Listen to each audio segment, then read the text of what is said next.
We can find examples of Photoshop virtually everywhere, particularly commercial environments like supermarkets and malls.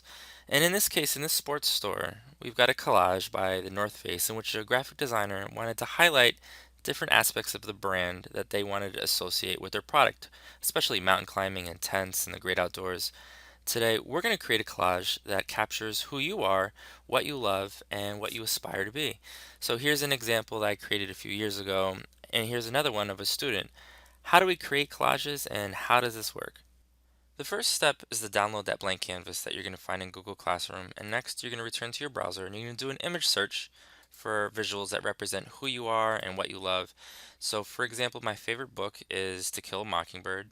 And I'm going to left click on this image and I'm going to simply right click and then I'm going to left click copy image. We're going to return to Adobe Photoshop, Command V to paste. Boom. We'll return to this browser. I've already looked for these images, and I know that today is September 12th, 2017, and Apple is releasing a new iPhone. And so we're going to right click, select copy image. I love my iPhone.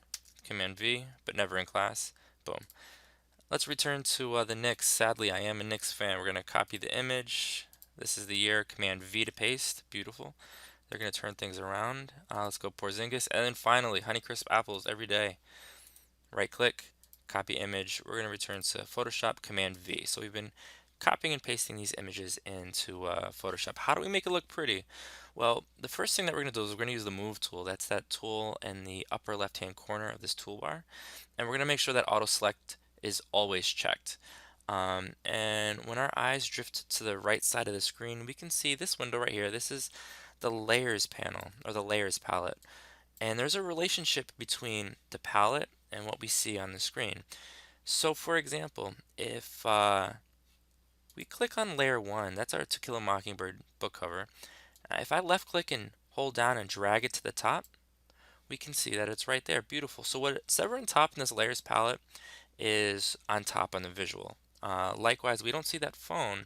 It's there, it's not deleted, it's just hidden, it's concealed by all those other layers, except when we drag it on top. So what we're going to do is we're going to shift these images around and in such a way that it's aesthetically pleasing. Now, some of you guys might find humongous images that you're going to need to shrink down, or images that you're going to want to maybe increase in size. For example, To Kill a Mockingbird, we're going to have it significantly bigger, and to do that, we're going to press Command T. We're going to then click a corner, right? And we could click it like this, or we could click it, click and drag like so, but it's skewed. It looks funny. That's not amazing. So I'm going to press Escape, and instead what I'm going to do is drag this above this iPhone, and I'm going to press Command T once again. Command T changes the size of a layer, and I'm going to hold Shift. And when you hold Shift and now grab that corner, it keeps it proportional, keeps the height and the width linked or locked. When we're done, just like with the text, we're going to press check to confirm. Boom, and that looks great. I'm going to diminish the Knicks in size a little bit. To do that, I'm going to press Command T. I'm going to hold Shift, and I'm going to click and drag. Amazing. And we're going to shift this over.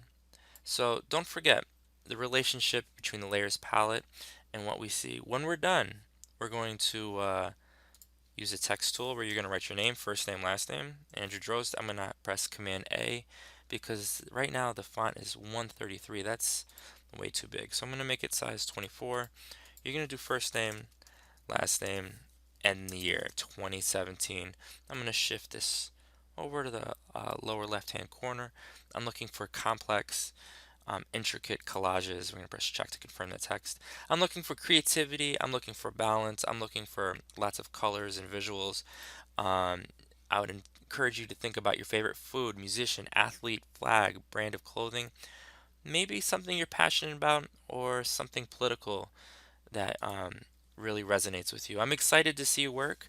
Save it as a JPEG when you're done. To do that, we're going to click on File, Save As, and in this case, it's going to be first name, last name, collage, and not as a PSD file. When you save files as a PSD, that's going to keep the layers in separate layers. Instead, we're going to flatten this image, save it as a JPEG. We're going to press OK, submit to Google Classroom. Good luck, ladies and gentlemen. Let me know if you have any questions.